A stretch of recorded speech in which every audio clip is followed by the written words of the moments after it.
আসসালামু আলাইকুম মিস। ওয়ালাইকুম আসসালাম। কেমন আছো আসসালামু তোমরা? আলাইকুম মিস। ওয়ালাইকুম মিস আসসালাম। আলহামদুলিল্লাহ ভালো আছি, আপনি কেমন আছেন? আলহামদুলিল্লাহ ভালো আছি। আচ্ছা, আমরা অধ্যায় ৭ নিয়ে আলোচনা করছিলাম। গত ক্লাসে টি ছক নিয়ে আলোচনা করেছিলাম। আমাদের খতিয়ানের ২টি নিয়ম আছে। একটি হচ্ছে টি ছক, আরেকটি হচ্ছে কি চলমান জের ছক। আমরা আজকেও টি ছকের আলোতে অঙ্ক করব। পরবর্তী ক্লাসে আমরা চলমান জের ছকে করব। আজকে শুধু আমরা চলমান জের ছক সম্পর্কে জানবো। এটা একটু দেখো। রুমানা এন্টারপ্রাইজের নিম্নোক্ত লেনদেন সমূহ খতিয়ানে লিপিবদ্ধ করো এবং উৎপত্তি নির্ণয় করো। আগস্টের ১ তারিখ বাকিতে পণ্য বিক্রয়। আনিশা বলো, এটা জাবেদা কি হবে?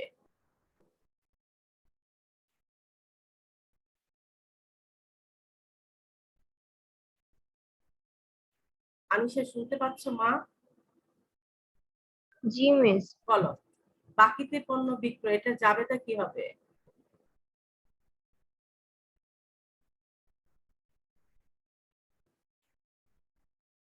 বাকিতে পণ্য বিক্রয়ের ফলে কি সৃষ্টি হয় বলো তো? পাওনাদার। দেনাদার। বাকিতে পণ্য বিক্রয়ের ফলে দেনাদার সৃষ্টি হয়। দেনাদার। হ্যাঁ, তাহলে কি হবে এখন জাবেদাটা? বিক্রয় করাতে কি হবে প্রতিষ্ঠানের আয়? বিক্রয় হ্যাঁ বলো। নগদান ডেবিট, বিক্রয় ক্রেডিট। নগদে হয়েছে কি? বাকিতে হয়েছে যে দেনাদার, সরি। দেনাদার ডেবিট। বাকিতে পণ্য বিক্রয়ের ফলে দেনাদার সৃষ্টি হয়। দেনাদার সম্পদ বৃদ্ধি পেয়েছে, এই জন্য দেনাদার ডেবিট হয়েছে। বিক্রয়ের ফলে প্রতিষ্ঠানে আয় বৃদ্ধি পেয়েছে, এই জন্য বিক্রয় হিসাব কি হয়েছে? ক্রেডিট হয়েছে। ২ তারিখের সাবিকুন নাহার বলো, ঋণ গ্রহণ ৩০,০০০ টাকা কি হবে? জাবেদা, ঋণ গ্রহণ ৩০,০০০ টাকা।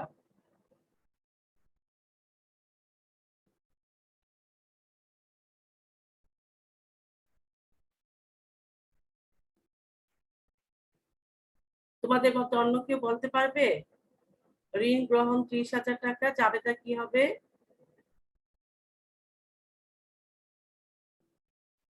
দেখো, ঋণ গ্রহণ ৩০,০০০ টাকা, তাহলে কি ঋণ গ্রহণ করেছো, তারপরে নগদ অর্থ আসছে, অর্থাৎ সম্পদের পরিমাণ বেড়ে গেছে, এই জন্য নগদান হিসাব কি হবে? ডেবিট হবে।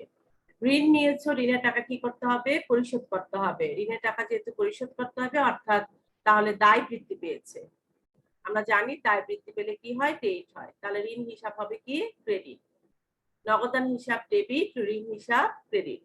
বুঝতে পেরেছো? রেসপন্স করতে হবে। মেয়েরা বুঝতে পেরেছো? জি মিস।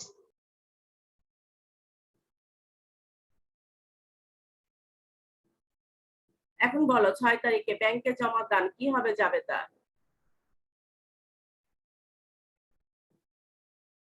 মিস ব্যাংক হিসাব ডেবিট, নগদান হিসাব ক্রেডিট। কিভাবে বলো তো, ব্যাখ্যা করো তো কারণটা।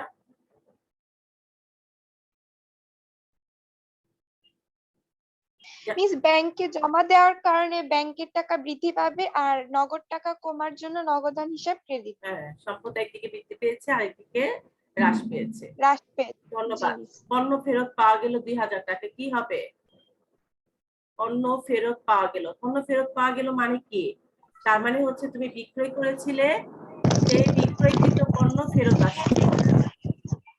আর যখন ফেরত দেওয়া হবে তখন ওয়ালাইকুম আসসালাম, পণ্য ফেরত দেওয়া গুলো যখন হবে তখন বুঝতে হবে ক্রয় করা হয়েছিল, সেই ক্রয়কৃত পণ্য ফেরত দেওয়া হয়েছে। আর পণ্য ফেরত পাওয়া গেল মানে হচ্ছে বিক্রয় করেছিলাম, সেই বিক্রয়কৃত পণ্য ফেরত আসছে। এখন বলো জাবেদাটা কি হবে?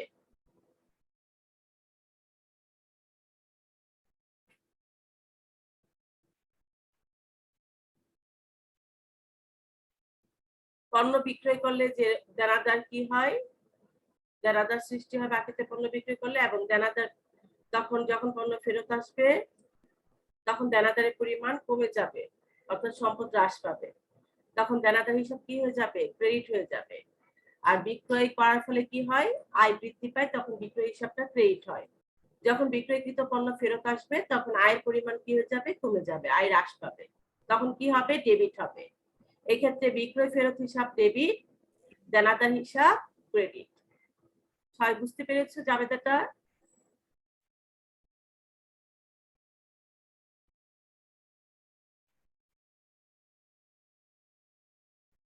মেয়েরা বুঝতে পেরেছো?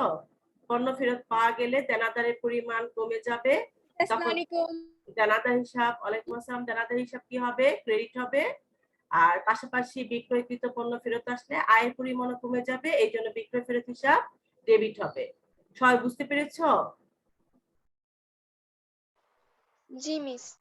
একটু একটু এত দেরি হলে আমরা আগাবো কিভাবে অঙ্কে?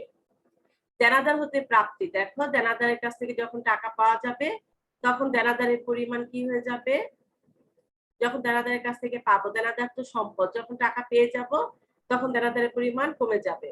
আর টাকা পাবো যেহেতু তখন সম্পদের পরিমাণ আরেক দিকে বেড়ে যাবে, অর্থাৎ নগদান হিসাব তখন কি হবে, ডেবিট হবে, দেনাদার হিসাব কি হয়ে যাবে, ক্রেডিট হবে। ব্যাংক হতে ব্যক্তিগত প্রয়োজনে উত্তোলন, কে বলতে পারবে এটা জাবেদা? ব্যাংক হতে ব্যক্তিগত প্রয়োজনে উত্তোলন।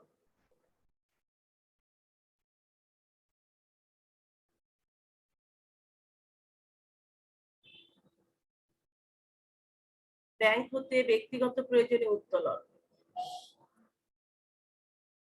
উত্তোলন হিসাব কি হবে, ডেবিট হবে, ব্যাংক হিসাব ক্রেডিট হবে। মালিকানা সত্ত্বের পরিমাণ, ব্যক্তিগত প্রয়োজন মানে হচ্ছে মালিক নিজের প্রয়োজন উত্তোলন করবে। কারবার কিংবা ব্যাংক থেকে মালিক যখন নিজের প্রয়োজনে কিছু নেবে তখন কি হয়, মালিকানা সত্ত্বের পরিমাণ কমে যায়, এই জন্য উত্তোলন হিসাব কি হবে, ডেবিট হবে। যেহেতু ব্যাংক থেকে উত্তোলন করবে ব্যাংকের টাকার পরিমাণ কমে যাবে, এই জন্য ব্যাংক হিসাব কি হবে, ক্রেডিট হবে। পণ্য ক্রয় করে চেক প্রদান, কে বলতে পারবে এটা জাবেদা? পণ্য ক্রয় করে চেক প্রদান 4000 টাকা। ক্রয় হিসাব ডেবিট আর হচ্ছে ব্যাংক হিসাব, সরি, ক্রয় হিসাব ডেবিট আর হচ্ছে ব্যাংক হিসাব ক্রেডিট।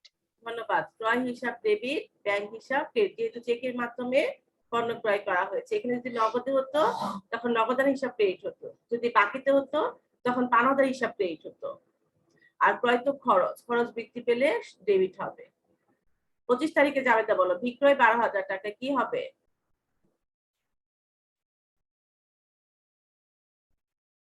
বিক্রয় 12,000 টাকা।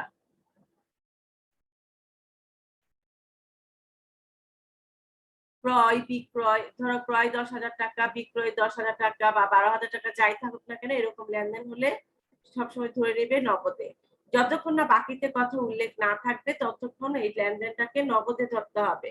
তাহলে বিক্রয় 12,000 টাকা কি হবে জাবেদা? নগদান হিসাব ডেবিট, বিক্রয় হিসাব ক্রেডিট। হ্যাঁ, ধন্যবাদ সাবিকুন নাহার। নগদান হিসাব ডেবিট, বিক্রয় হিসাব ক্রেডিট, কারণ সম্পদ বৃদ্ধি পেয়েছে, নগদ টাকা কারবারে আসছে, এই জন্য নগদ হিসাব ডেবিট হয়েছে। বরাবরের মতো বিক্রয় যেহেতু আয়, তাহলে আয় বৃদ্ধি পেলে কি হয়, বিক্রয় হিসাব ক্রেডিট হবে। আসসালামু আলাইকুম মিস। ওয়ালাইকুম আসসালাম। মেয়েরা খেয়াল করো, তোমরা যদি মনে করো ম্যাডাম খতিয়ান করাচ্ছে, খতিয়ানের চ্যাপ্টার করাচ্ছে, জাবেদা কেন? জাবেদা করলে খতিয়ান নির্ভুল হবে। যদি জাবেদা সঠিকভাবে করো এবং জাবেদা থেকে যখন খতিয়ান প্রস্তুত করবে তখন খতিয়ান নির্ভুল হবে। আর তোমরা যখন করতে করতে যখন এক্সপার্ট হয়ে যাবে তখন জাবেদা না করলেও হবে, মুখে মুখে করে নিজেরাই কি করতে পারবে, খতিয়ান প্রস্তুত করতে পারবে। এখন যেহেতু একেবারে নতুন, এই জন্য আগে জাবেদা করে তারপর খতিয়ান প্রস্তুত করবে। দেখো দুইটি দলে ভাগ হয়ে এক দল টি ছক এবং অপর দল চলমান জেড ছক অনুসরণ করো। এটা একটু বাড়ি কাজ করবে, টি ছকে করবে, টি ছকে বাড়ি কাজ করবে।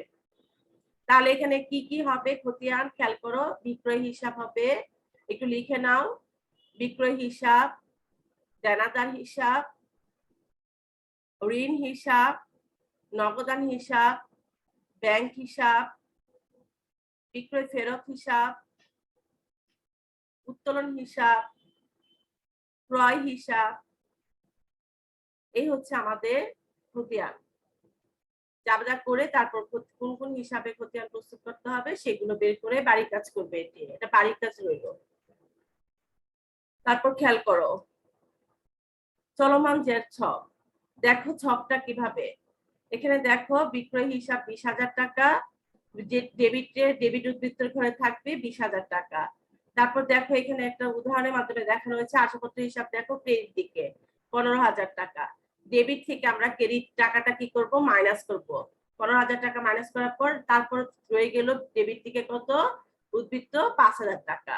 এভাবে আমরা চলমান জের ছকে উদ্বৃত্ত পোস্টিং দেওয়ার সাথে সাথে পেয়ে যাব। চলমান জের ছকে হিসাবের জের যে কোনো সময়ে জানা যায়। প্রতিটি পোস্টিং এর সঙ্গে সঙ্গে উদ্বৃত্ত বা ব্যালেন্স নির্ণয় করা হয়। আমরা টি ছকে সবগুলো লেনদেন পোস্টিং দেওয়ার পর তারপর মোট টাকা যোগ করি, যেদিকে বেশি সেটা আমরা দুই দিকে যোগ দুই টান দিয়ে হিসাবটাকে বন্ধ করি। তারপর যেদিকে বেশি সেগুলো থেকে যেদিকে কম সেগুলো বিয়োগ করি। তারপর যে পার্থক্যটা সেটা উদ্বৃত্ত নির্ণয় করি। মানে সবগুলো লেনদেন লিপিবদ্ধ করার পর আমরা সেই উদ্বৃত্তটা নির্ণয় করতে পারি। আর চলমান জের ছকে সাথে সাথে কি হচ্ছে উদ্বৃত্ত নির্ণয় করা হচ্ছে। আমরা নেক্সট ক্লাসে এই চলমান জের ছকে অঙ্কগুলো করব। শুধু আজকে আপাতত এটুকু জানো, ডেবিট পোস্টিংটা ডেবিট ব্যালেন্সে যাবে। যখন ক্রেডিট পোস্টিং হবে তখন ডেবিট ব্যালেন্স থেকে সেটা কি করা হবে দেখো মাইনাস চিহ্ন দেওয়া, সেটা মাইনাস করতে হবে। আমি আবার বলছি, ডেবিট যখন পোস্টিং দিব তখন ডেবিট ব্যালেন্সে গিয়ে সেটা কি হয়ে যাবে প্লাস হয়ে যাবে। যখন ক্রেডিট পোস্টিং দিব তখন ডেবিট ব্যালেন্সে সেটা কি হয়ে যাবে মাইনাস হয়ে যাবে। আবার ক্রেডিট পোস্টিং দিলে ক্রেডিট ব্যালেন্সে কি হয়ে যাবে প্লাস হয়ে যাবে। ডেবিট পোস্টিং দিলে ক্রেডিট ব্যালেন্সে কি হয়ে যাবে মাইনাস হয়ে যাবে। শুধু এটুকু জানো, অঙ্ক করতে গেলে তখন এটা আর ক্লিয়ার ভাবে বুঝতে পারবে।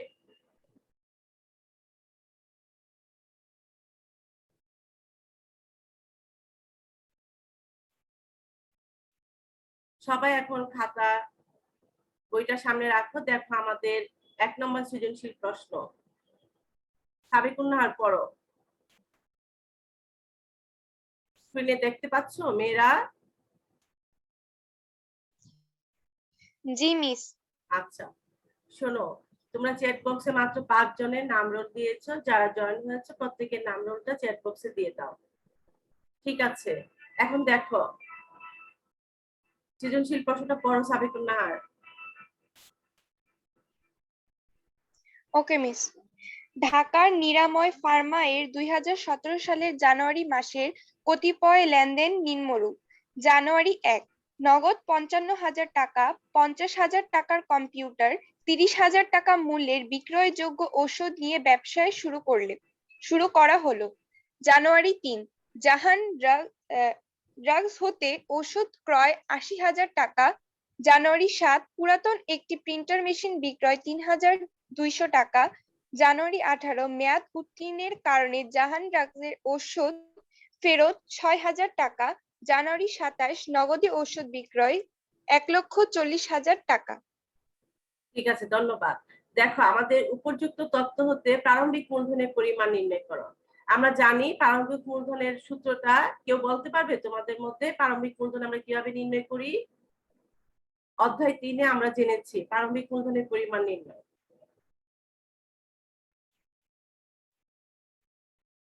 কেউ বলতে পারবে কিভাবে আমরা প্রারম্ভিক মূলধন নির্ণয় করি?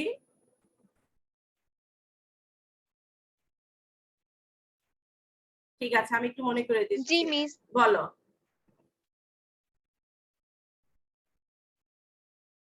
মিস, প্রারম্ভিক মোট সম্পদ হতে প্রারম্ভিক মোট দায় বিয়োগ করলে হচ্ছে প্রারম্ভিক মূলধন বের করা যাবে। Very good. তাহলে প্রারম্ভিক মূলধন পরিমাণ নির্ণয় প্রারম্ভিক মোট সম্পদ থেকে প্রারম্ভিক মোট দায় মাইনাস করলে আমরা পেয়ে যাব। এখানে দেখো জানুয়ারি 1 তারিখ নগদ 55,000 টাকা, 50,000 টাকার কম্পিউটার এবং 30,000 টাকা মূল্যে বিক্রয়যোগ্য ওষুধ নিয়ে ব্যবসা শুরু করা হলো। এখানে কোনো দেখো সবগুলোই হচ্ছে প্রারম্ভিক মোট সম্পদের, কোনো মূলধন কোনো দায় নেই। তাহলে এই পুরো টাকাটাই আমার প্রারম্ভিক মূলধন হিসাবে আসবে। তাহলে আমরা চলো অঙ্কটা এখন করি। এখানে হচ্ছে 1-এর ক, সবাই লিখো। উপযুক্ত তথ্য হতে, একটু দ্রুত লিখতে হবে যেন আমরা অঙ্কটা কমপ্লিট করতে পারি আমাদের সময়ের মধ্যে। উপযুক্ত তথ্য হতে প্রারম্ভিক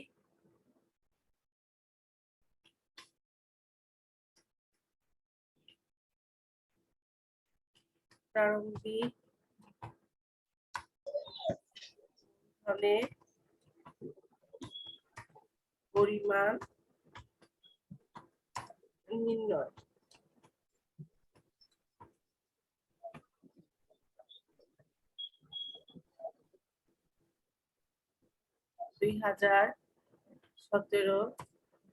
জানুয়ারি 1 তারিখ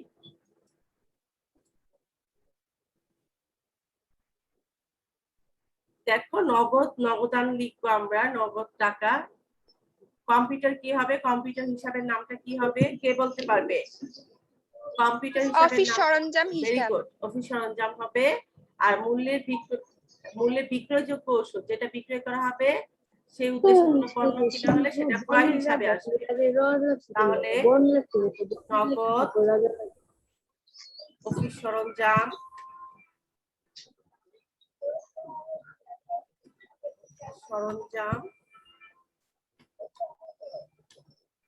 তারপর হচ্ছে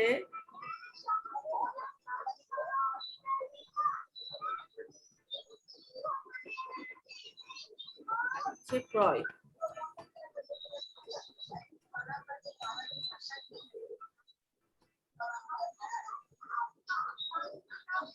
পঞ্চান্ন, 50,000 আর 30,000।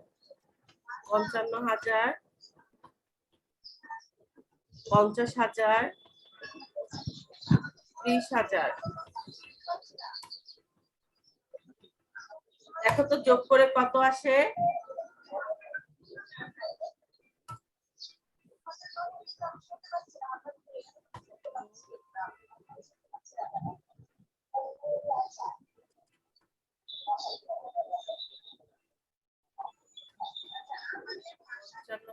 এক লক্ষ 35,000 টাকা।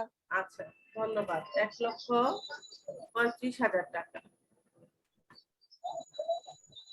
35,000 টাকা। আমরা দুই দাগ দিয়ে কি করবো? ক্লোজ করে দেব।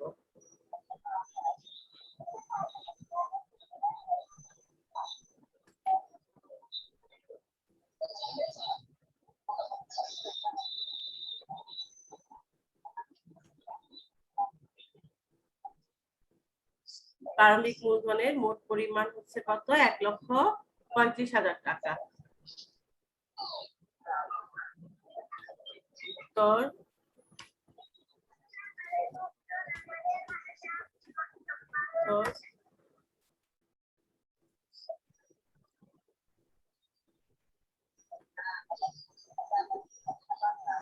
প্রারম্ভিক মূলধনের মোট পরিমাণ 1,35,000 টাকা।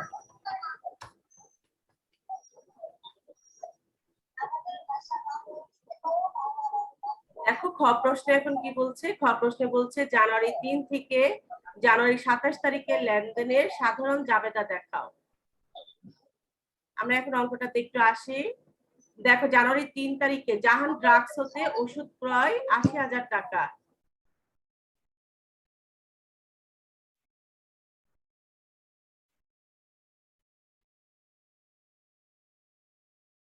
কে বলতে পারবে তোমাদের মধ্যে এই জাবেদাটা? জাহান ড্রাগস হতে ওষুধ ক্রয় 80,000 টাকা। মিস ক্রয় হিসাব ডেবিট, পাওনাদার হিসাব ক্রেডিট। আচ্ছা, পাওনাদার হিসাবে এখানে কিন্তু ব্র্যাকেটে জাহান ড্রাগস কথাটা লিখে দিতে হবে, কারণ একটা প্রতিষ্ঠানে বিভিন্ন ব্যক্তি বা প্রতিষ্ঠানের কাছে বাকিতে কিংবা নগদে পণ্য ক্রয় হবে, বিক্রয় হবে। এই জন্য কোন প্রতিষ্ঠান সেটার নাম কি করতে হবে? আমাদের লিখতে হবে। ঠিক আছে, ধন্যবাদ। তারপর দেখো জানুয়ারি 7 তারিখ পুরাতন একটি প্রিন্টার মেশিন বিক্রয়। এটার জাবেদা কি হবে? পুরাতন একটি প্রিন্টার মেশিন বিক্রয়।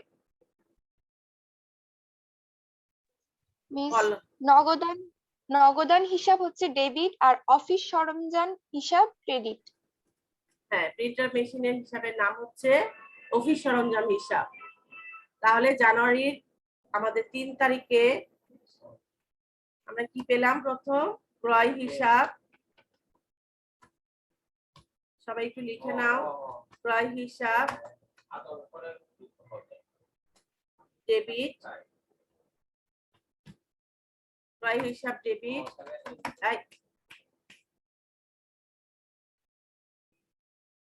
পাওনাদার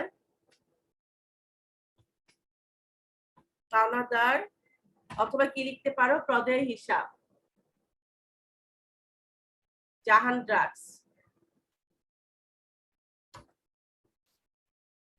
সবাই একটু দ্রুত লিখো, জাহান ড্রাগস হিসাব।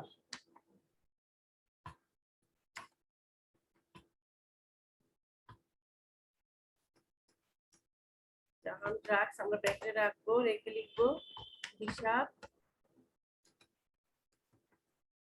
ক্রেডিট। তোমরা কি দেখতে পাচ্ছ স্ক্রিনে? লেখা কি বোঝা জি যাচ্ছে? মিস। জি মিস। ব্যাখ্যাটা কি হবে? জাবেদাতে সবসময় ব্যাখ্যা দিতে হবে, নাহলে নাম্বার অর্ধেক পাবে। যখন বলবে ব্যাখ্যার প্রয়োজন নেই তখন ব্যাখ্যা দিবে না, আর নাহলে অবশ্যই জাবেদায় কি হতে হবে, ব্যাখ্যা দিতে হবে। লিখবে ব্যাখ্যা, বাকিতে পণ্য ক্রয়।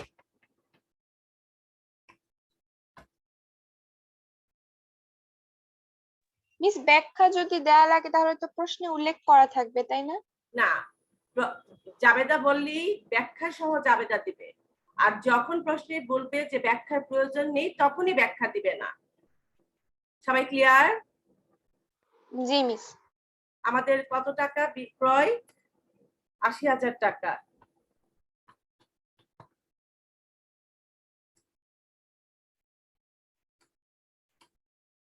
আমরা জানি ডেবিট থেকে ঠিক বরাবর এবং ক্রেডিট বরাবর আমরা এই টাকাটা লিখব। তারপরে লেনদেন হচ্ছে জানুয়ারি ৭ তারিখ।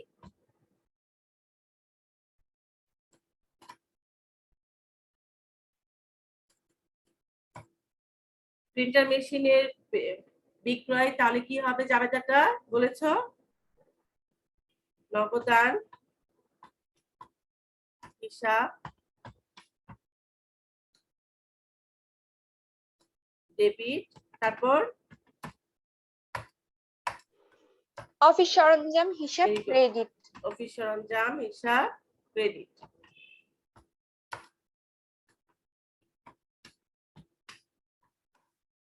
সবাইকে অঙ্কটা করছো?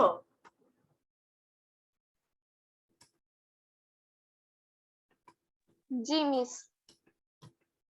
ধন্যবাদ। তাহলে এটা আমরা ব্যাখ্যাটা কি করব?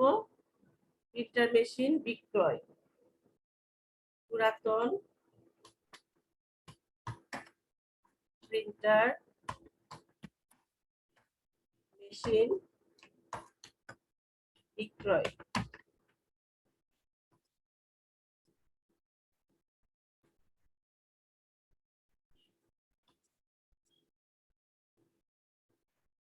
$৩,২০০। ৩,২০০ টাকা।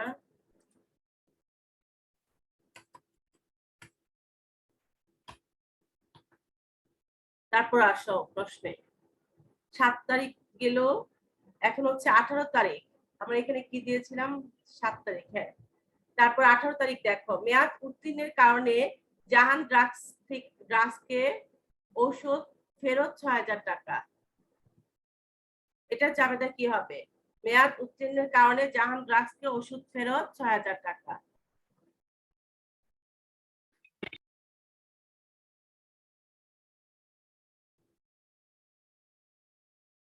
ওষুধ ফেরত তার মানে কি?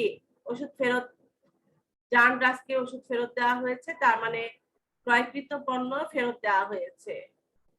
ক্রয়কৃত পণ্য ফেরত দিলে কি হবে? মিস তাহলে হবে হচ্ছে পাওনাদার হিসাব ডেবিট আর হচ্ছে হ্যাঁ। ক্রয় ফেরত হিসাব ক্রেডিট। একটু বলবে ব্যাখ্যাটা কেন পাওনাদার ডেবিট, ক্রয় ফেরত ক্রেডিট? আচ্ছা আমি বলছি, একটু ভালোভাবে খেয়াল করো। ব্যয় বৃদ্ধি পেলে কি হয়? ডেবিট হয়। যেহেতু ক্রয় ফেরত, তাহলে ব্যয়ের পরিমাণ কমে যাচ্ছে, অর্থাৎ ব্যয় হ্রাস পেয়েছে, এই জন্য ক্রয় ফেরত হিসাব হয়েছে ক্রেডিট। পাশাপাশি বাকিতে পণ্য ক্রয়ের ফলে পাওনাদার হয়, দায় বৃদ্ধি পায়, তখন পাওনাদার কি হয়ে যায়? ক্রেডিট হয়। আর যখন পণ্য ফেরত দেওয়া হবে তখন পাওনাদার পরিমাণটা কি হয়ে যায়? কমে যায়, অর্থাৎ দায় হ্রাস পায়। দায় হ্রাস পেলে হয়ে যায় ডেবিট, এই জন্য পাওনাদার হিসাব ডেবিট আর হচ্ছে ক্রয় ফেরত হিসাব ক্রেডিট। আচ্ছা, পাশাপাশি দেখো জানুয়ারি ২৭ তারিখটা আমরা জেনে নেই, নগদে ওষুধ বিক্রয়। এটা জাবেদা কি হবে? নগদে ঔষধ বিক্রয়।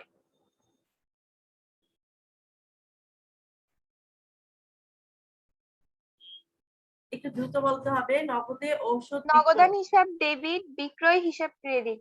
ধন্যবাদ। নগদান হিসাব ডেবিট, বিক্রয় হিসাব ক্রেডিট। তাহলে আমরা এখন জানুয়ারি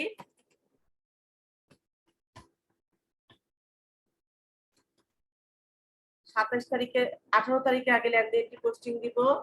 18 তারিখে হচ্ছে আমাদের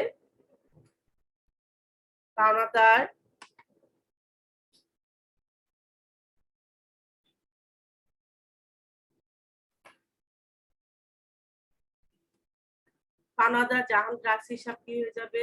ডেবিট।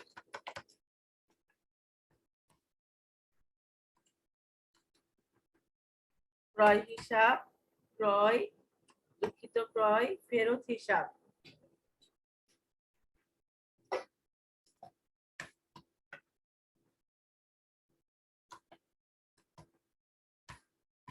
ফেরত হিসাব ক্রেডিট।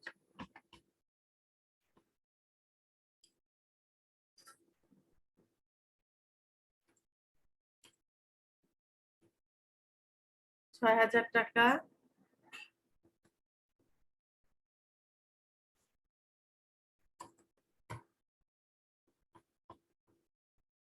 আমাদের ব্যাখ্যাটা হবে ক্রয় ফেরত দেওয়া হলো। ক্রয় ফেরত।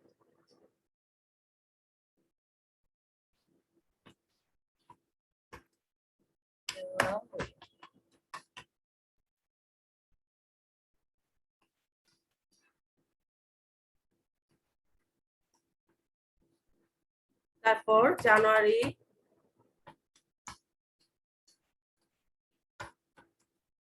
27 তারিখ নগদান হিসাব ডেবিট,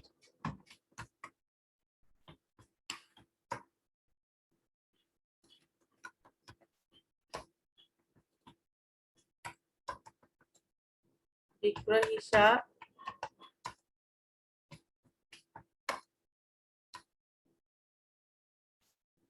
ক্রেডিট। একটা হচ্ছে নগদে বিক্রয়।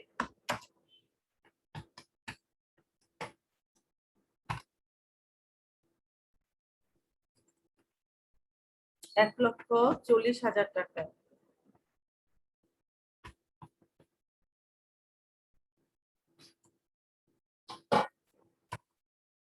এখন একটু যোগ করো তো কত আসে? জাবেদার মোট যোগফল কত হয়?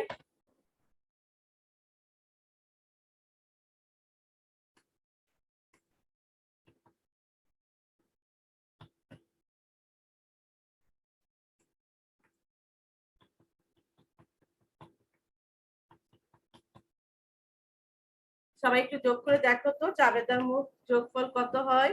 মিস 2,29,200। 2,29,200। জি মিস। 2,29,200। ডাকতে কি করে দিব? ক্লোজ করে দিব। 2,29,200।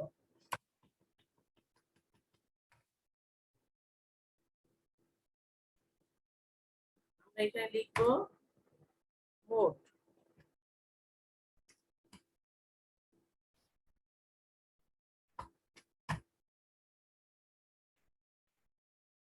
মিস বলো। মিস নাজিয়া তাসনিমের আজকে নেট প্রবলেম থাকায় ক্লাসে ঢুকছিল, কিন্তু সাথে সাথে লিভ হয়ে যাওয়ার জন্য আর কি প্রেজেন্ট দিতে পারিনি আজকে। ঠিক আছে, পরে মেসেজ করে দিয়ে দিও, মনে থাকবে না। ওকে মিস, আমি ওকে বলে দিতেছি। 2,29,200 আমরা লিখবো উত্তর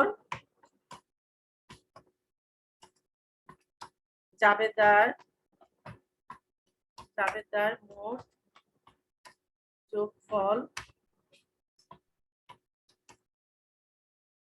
2,29,200 টাকা, 2,29,200 টাকা। তোমাদের কার কোনো সমস্যা আছে? জাবেদা যে এতক্ষণ আমরা আলোচনা করেছি। সাবিকুল্লাহ ধন্যবাদ। অন্যরা একটু পড়াশোনা করো, বাসায় স্টাডি করলে পরবর্তী ক্লাসে আমি আশা করব তোমরাও সুন্দরভাবে উত্তরগুলো দিতে পারবে। ঠিক আছে, এখন দেখো আমাদের জাবেদার কথা, আমাদের জাবেদা শেষ। এখন আমাদের খ প্রশ্ন কমপ্লিট করেছি আমরা। এখন আমরা গ প্রশ্নে যাব। গ প্রশ্নটা একটু খেয়াল করো সবাই। গ প্রশ্নে বলছে উপযুক্ত লেনদেন সমূহের ভিত্তিতে নগদান হিসাব, অফিস সরঞ্জাম হিসাব, ক্রয় হিসাব ও পাওনাদার হিসাব প্রস্তুত করো। উপযুক্ত লেনদেন মানে তাহলে আমাদের 1 থেকে একেবারে 27 তারিখের লেনদেনের ভিত্তিতে আমাদের এই হিসাবগুলো প্রস্তুত করতে হবে। আমরা 3, 7, 18, 27 তারিখে জাবেদা আমাদেরকে করতে বলেছে, আমরা সেটা করেছি, কিন্তু জানুয়ারি 1 তারিখে জাবেদা আমরা করিনি। তাহলে জাবেদা জানুয়ারি 1 তারিখে জাবেদাটা কি হবে? নগদান হিসাব ডেবিট, অফিস সরঞ্জাম হিসাব ডেবিট, ক্রয় হিসাব ডেবিট, মূলধন হিসাব ক্রেডিট। আমরা এখানে ছোট করে যদি একটু নোট করে এখানে নিজেদের বোঝার জন্য শুধু অঙ্কটার সুবিধার জন্য, অর্থাৎ খতিয়ানটা সহজে করার জন্য আমরা যদি লিখি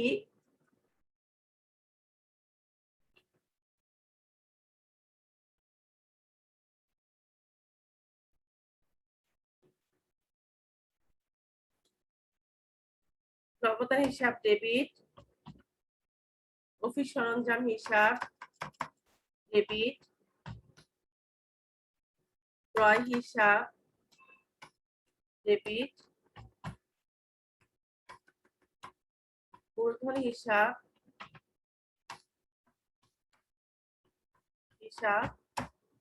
ক্রেডিট। আমরা মনে হচ্ছে না অঙ্কটা পুরোটা কমপ্লিট করতে পারবো, আমাদের হাতের সময় একেবারেই কম। তারপর তোমরা যদি একটু সহযোগিতা করো তাহলে আমি দ্রুত অঙ্কটা করতে পারবো। 55,000,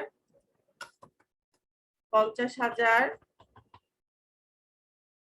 30,000।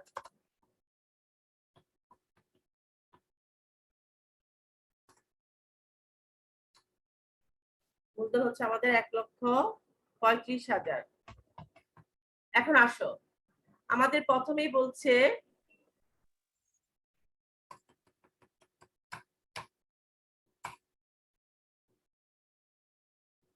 নগদান হিসাব প্রস্তুত করতে। দেখো নগদান হিসাবে তাহলে দেখো এখানে আছে একেবারে এখানে প্রথম 1 তারিখেরটা যদি জানুয়ারি 1 তারিখ ধরি, তাহলে এখানে দেখো নগদান হিসাব ডেবিট,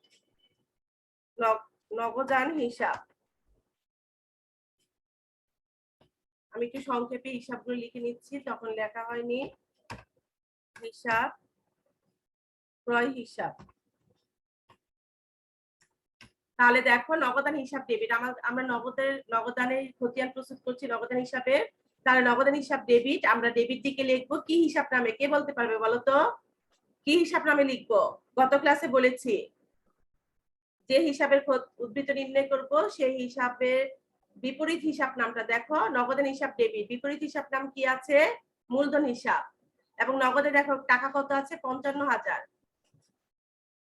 খেয়াল করো জানুয়ারি 1 তারিখে ডেবিট দিকে নগদান হিসাব আছে, তাহলে নগদান হিসাব ডেবিট দিকে আমরা বিপরীত হিসাব নাম দেওয়া আছে মূলধন হিসাব, আমরা সেই হিসাব নামটা লিখব। মূলধন হিসাব কত টাকা? 55,000 টাকা। 55,000 টাকা। তারপর দেখো আর কি কি আছে নগদ, এইটা নেই 3 তারিখে। 7 তারিখে আছে দেখো নগদান হিসাব ডেবিট, তাহলে ডেবিট দিকে আমরা লিখবো বিপরীত হিসাব নাম অফিস সরঞ্জাম হিসাব নামে।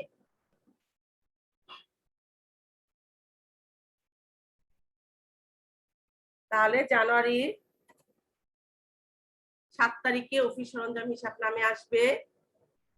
জানুয়ারি 7 তারিখে অফিস সরঞ্জাম হিসাব, অফিস আমি ভুলে লিভ হয়ে গিয়েছিলাম। অফিস সরঞ্জাম হিসাব, ঠিক আছে। দেখো অফিস সরঞ্জাম হিসাব নামে আসবে কত টাকা আমাদের? মিস 3,200। হ্যাঁ 3,200 টাকা।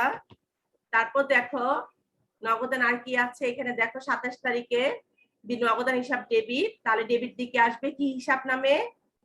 বিক্রয় হিসাব। ভেরি গুড, বিক্রয় হিসাব নামে 27 তারিখ জানুয়ারি, 27 তারিখ বিক্রয় হিসাব নামে আসবে কত টাকা? 1,40,000 টাকা। বিক্রয় হিসাব নামে আসবে 1,40,000 টাকা। 1,40,000 টাকা। আমরা এখন কি করব? দুই দিকে যোগ করো। 1,40,000 টাকা কত আসে? 1,40,000, 3,200, 55,000 টাকা। কত আসবে মোট যোগফল? মোট যোগফল হবে 1 লক্ষ, দেখো তো ঠিক হয়েছে কিনা, 1,98,200 টাকা। ঠিক দেখো, ডেবিট এবং ক্রেডিট ঠিক বরাবর আমরা এই দাগটা দিব, ঠিক বরাবর লিখবো 1,98,200 টাকা। সবাই একটু লেখার খেয়াল করো, ঠিক বরাবর লিখতে হবে।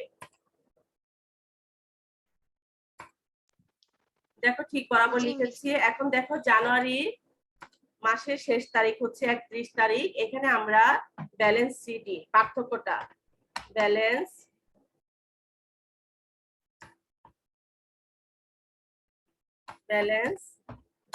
সিডি যে পার্থক্যটা আমরা পেয়েছি 1,98,200 টাকা, 98,200।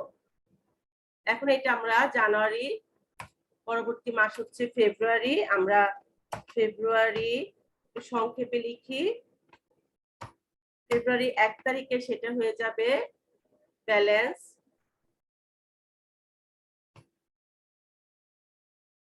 বিডি হিসাবে আসবে।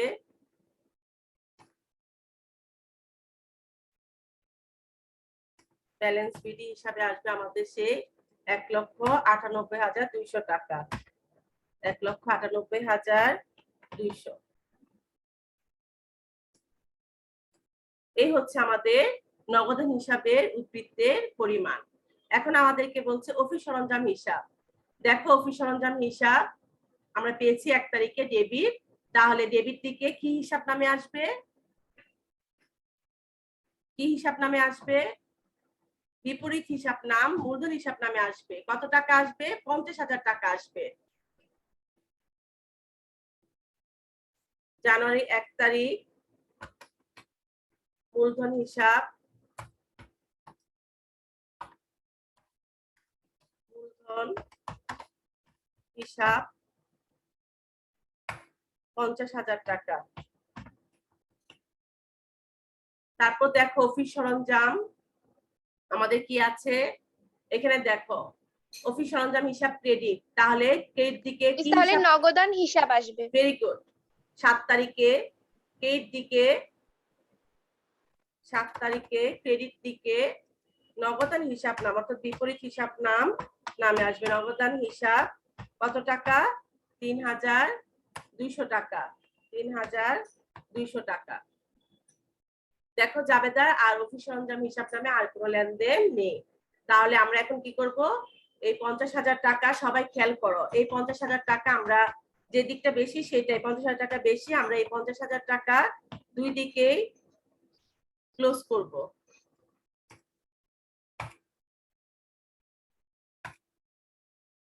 ঠিক দেখো এখানে 50,000 টাকা লিখবো আমরা, লিখে আমরা ক্লোজ করব দুই দিকে সমান দাগ দিয়ে, দাগটা যেন সমান হয়। এই 50,000 টাকা। এখন আমরা পার্থক্য 50,000 টাকা থেকে 3,200 টাকা আমরা মাইনাস করব। জানুয়ারি